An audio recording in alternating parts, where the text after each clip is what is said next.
Wii Sports came and went as a great little party game for any family back in the day. They tried bringing it back for the Wii U and got a mixed reaction. So what about with the Switch? Well, as we get into every match of the sword fighting game, "You fool! I have been trained in your Shambara arts by Count Dooku." Oh, that was weird. Anyway, here is my review of Nintendo Switch Sports. When it comes to gameplay, this is a sport party game. As you play each match, you'll play a variety of mini-games from volleyball to bowling, using the Joy-Cons to imitate motion. To begin, let's go into compatibility. This game uses intricate motion controls and requires an update to the Joy-Con controllers. For this reason, you can only use the Nintendo-branded first-party Joy-Cons. It's also worth noting that the game can be played on the Nintendo Switch Lite, but you need a pair of Joy-Cons to link to the system in order to do so. Next up is the lineup. Many criticisms of this game is the lack of sport titles. Nintendo Switch Sports launched with 6 games. Bowling, tennis, and Shambara return from previous entries, while volleyball, badminton, and soccer are new to this new game on the Switch. 6 isn't a huge list considering Wii Sport Resort launched with 12, but we are getting golf later in the fall to bring that up to 7 and hopefully more later on. When going into the game, there are 3 ways to play. You can use the online mode to play with everyone around the globe, the local mode for split-screen multiplayer, though this mode is only available while the Switch is docked, and finally, friend mode, letting you go online with others from your Switch friend list. All of these let you play the same sporting events, though local does let you choose between the normal and obstacle formats for bowling, which is randomized when you go online. Once you're in, you create a character from a small collection of preset features. Face, hair, outfits, colors, accessories, the list goes on. There aren't a ton of options available at the start, but you can play in online mode to earn more as you progress. You also have the option of importing a Mii character from your Switch system, giving a look closer to the original games. Though it is worth noting that there is a bit of a style clash when the Splatoon-like visuals meet the more basic Mii head. After creating your character, you can dive right into the different sports. At the beginning, you can only choose one option and let matchmaking pair you with other players. Though after playing the game for a bit, you gain the ability to create a queue of 3 sports or completely randomize it and go into any of them, which all depends on how the matchmaking decides to sort you. Speaking of, the matchmaking works very well and quickly overall. You will occasionally get messages about being unable to connect to other consoles. I do get them pretty much every day, but not often enough to call it a huge issue. But let's go into each sport and how the motion works. I went into this game wondering if it would be like fitness boxing or knockout home fitness. In those motion controlled games, you're intended to do intricate boxing moves, but the motion was merely a simple flick of the Joy-Con in any direction that would recognize it as correct. The game's essentially trusting you to actually do what you need to do.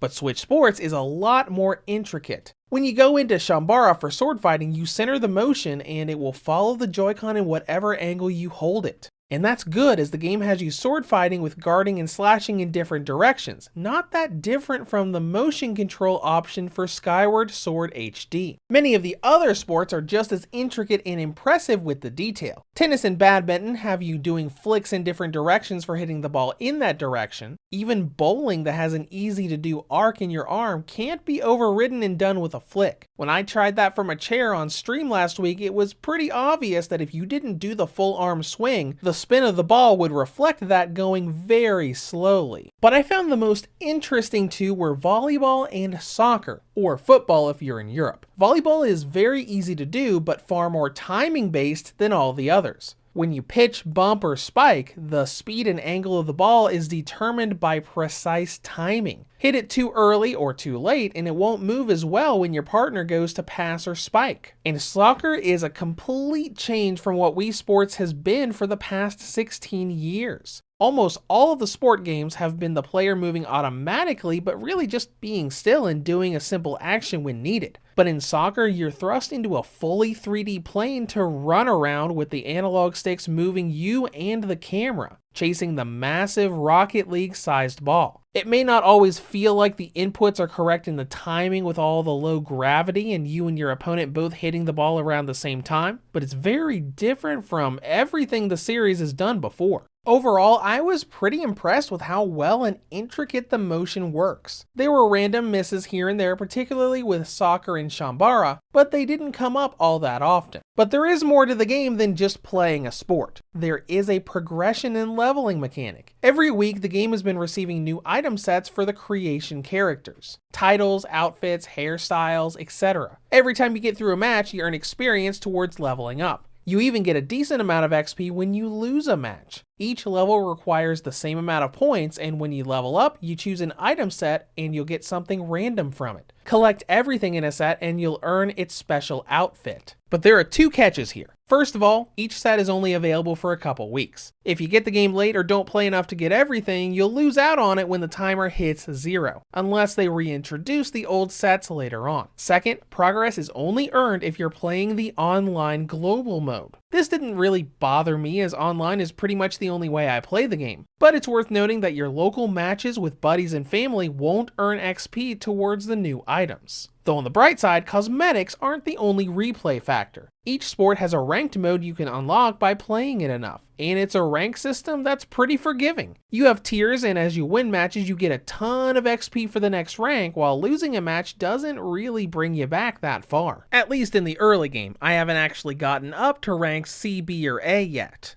All in all, I find this game a lot of fun. While it's not as physically stressing as I was hoping it would be, but being someone who's played soccer, bowling, and golf in the real world, I had a blast moving around and getting strikes in bowling, and I'm really looking forward to the upcoming golf update. Even just going into a Shambara match and cranking up Duel of the Fates on my phone is a lot of fun, and it's even more so when you have someone else around. The only thing I really didn't like was the obstacle course for bowling. In online mode, you will randomly get bowling with obstacles, like moving objects in the lane, downhills, or rigid ramps you have to get the ball past. This requires a lot of skill to be able to master, but the crazy thing is that not all players are treated to the same obstacles. One player may get a couple walls on the right, while others get the walls on the right in addition to other moving parts, making it much harder for them to make the shot than their opponent. Maybe this is due to how they're doing in the match, but it comes off a bit unfair. Now in terms of content and length, this is a bit weird. Each sport is played for only a few minutes at a time,